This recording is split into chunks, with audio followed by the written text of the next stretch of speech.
So what they did was they based that off of something that was real. And so what we have with fallen angels is not what people think. It's not the touched by an angel version with these guys. These beings are spiritual beings with incredible powers. And one of those powers entails that as we would create objects and as we would form these objects through resources and through the materials and the powers that we have, their powers is that they can transform themselves into objects. And so we're talking objects that look like space-age vehicles and planes. We're talking about objects that basically look like other entities. They can transform into a creature. They could transform into a ship. They can transform to even look like the implements that we have. They can literally transform themselves to disguise themselves as a car, as a plane, and as a lot of different type of objects. There's really nothing they can really do in terms of transforming. We do know that when it comes to the fallen angels, they don't have as much power as they normally would in terms of their transforming abilities, but they do have them at a very good length. So they're not totally depowered. And so a lot of them like to transform into ships. A lot of them like to transform into certain objects. A lot of them like to transform into basically UFOs, basically planes, basically other looking creatures. And sometimes it gets sporadic. You know, sometimes they kind of, you know, from a lot of the transforming and using the powers that they use in our dimension, and it kind of weighs heavy on them. You know, they can't always maintain it. They can't always maintain the form or the shapes that they take, and sometimes they go a little crazy in the atmosphere, and then sometimes it's caught on camera where they're just like morphing into like a UFO and then a dragon and then other types of forms of spiritual reptilian looking you know, helixes, if you will, you know, combinations of different forms.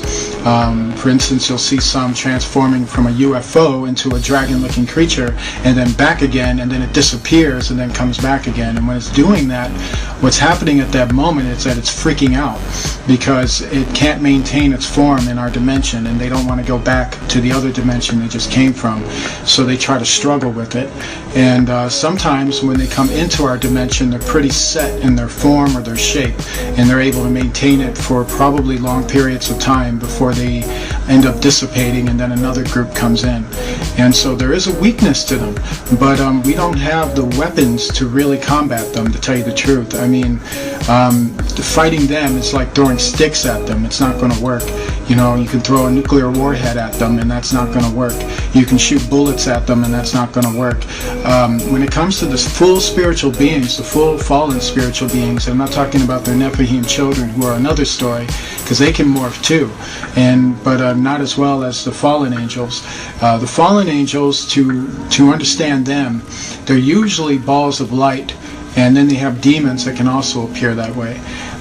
So it's tricky identifying them, but one thing that you can do is when you pay enough attention to them, or if you spent enough time observing them, you start to notice how the demon lights are not as transformable as the fallen angels. Fallen angels are, you know, they can basically transform within seconds and disappear within seconds, and the demons, or the spiritual demons, they seem to maintain a certain form, and then they're known to just basically dissipate a lot quicker. And so that's probably the only way you can tell on that end, you know, when it comes to these beings.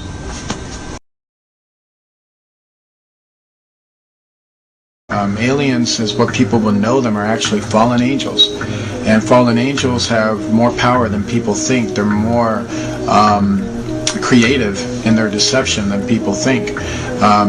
Fallen angels like to pretend to be aliens. They rather you think something different other than what the truth is. And then you have the Nephilim, who the Bible says were the children of the fallen angels, and they too still exist, and they too have been mistaken as aliens. And so what we have, like in the time of Enoch, when the book of Enoch was talking about it, it very much confirmed that there was a time when these beings lived on Earth, and they came from a dimensional world, and they actually came, you know, through portals, basically. Enoch saw them coming from another world, literally another world beyond our world, and that has nothing to do with the solar system or the galaxy or how we know the universe. This universe of theirs is behind our universe, and they can open up doors, spiritual doors, basically portals that have spiral shapes, and they resemble 666 shapes, and they basically come through the portals. And when they do, they tell people they're aliens, or they tell people they're gods, or they tell people that they came from Jupiter or from Mars, and they tell people they're going to solve all their problems. And then when people deal with them, and this is our rulers, by the way, our rulers make deals with them, and even if it involves hurting us, they'll make those deals with them. And if they come from a planet, next thing you know, well, you know, we didn't come from that planet, we came from another planet. We come from that planet, oh yeah, we did come from a dimension, but, you know what I mean? And so they lie. You know, they've been lying for like centuries.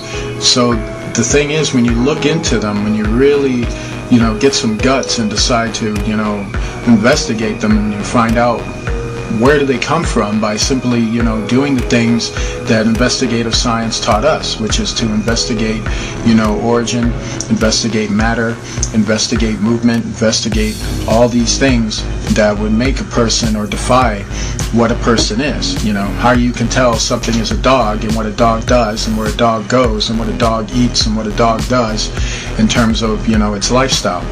And so when you do that with, you know, so-called alien study, guess what you find out? You find out they don't come from another planet. You find out that they don't move galactically. You find out that they move interdimensionally. They move through parallel portals. When we talk about like Enoch, when we talk about what makes Enoch so important, why, you know, what's the big deal about Enoch, you know, why is everybody going toward the book of Enoch? There's two reasons why. What happened in Enoch's time is happening now in our time. And that's scary, because what happened in his time was pretty messed up. Okay, so what we had that occurred in Enoch's time was that there were rulers that were on that earth, powerful rulers who were worshiping evil spirits. These evil spirits told these rulers that they came from another planet and that they were going to solve their problems for them, and that there was more God than just the one true God. And so they believed in that for like hundreds of years for a while, and these were like descendants of even Seth. And what happened is that over time, while these rulers were worshiping and not taking warning from the other sons of God, those entities backstabbed them.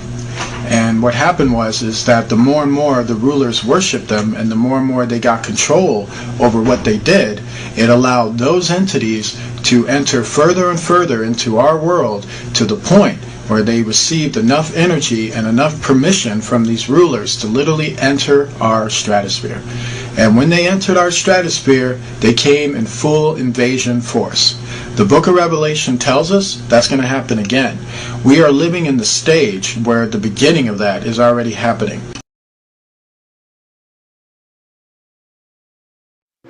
I am behind enemy lines right now, so, you know, just in case you didn't know. So, basically, what I do believe is that along the way, they somehow made it further with demonics, because, you know, they hate God that much, the creator God. I do believe that they somehow did that. And right now, like the Pleiadian weights and stuff like that, Drawmans and whatnot, they, I don't know, maybe they have in a misinformation or anti-information campaign with their own, at their planets and stuff like that.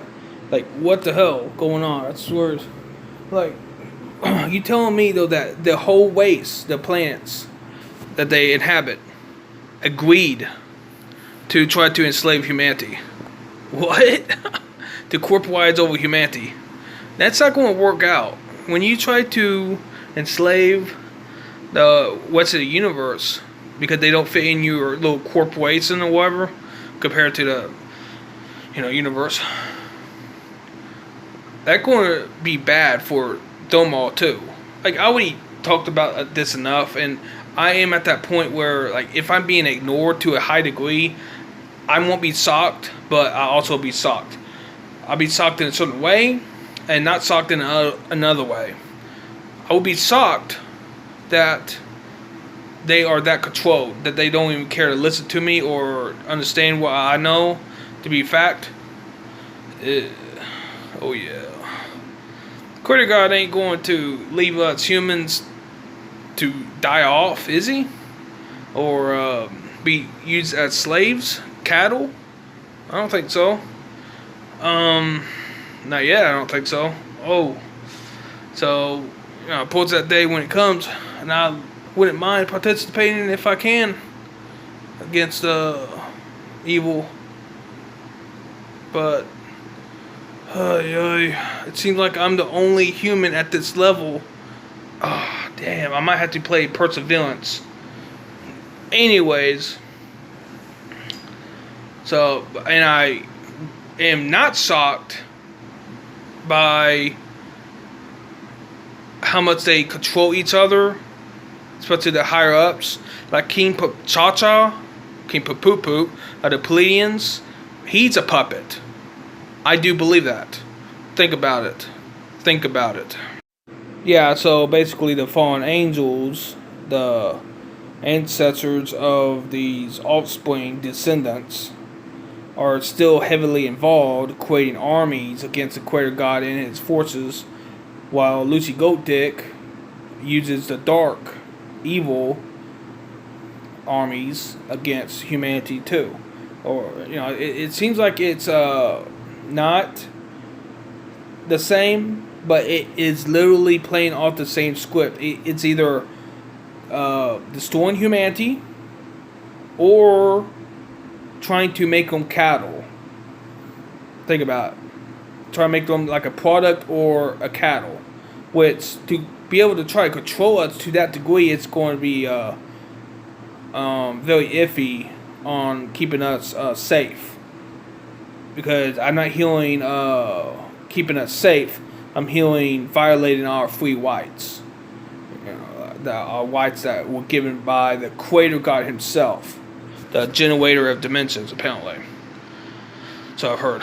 Anyways, so yeah, and I'm the only human at this level, not even a half level, and I'm not able to mentor or be around my own humanity. Are you serious? Think about that. Think about that. I'm not allowed to be around my own humanity. I'm supposed to be isolated, cut off from my humanity, and not bring their IQ up. So that's why I speak out. And a couple times I got my voice terminated, and my whites terminated too much. That's holy shit.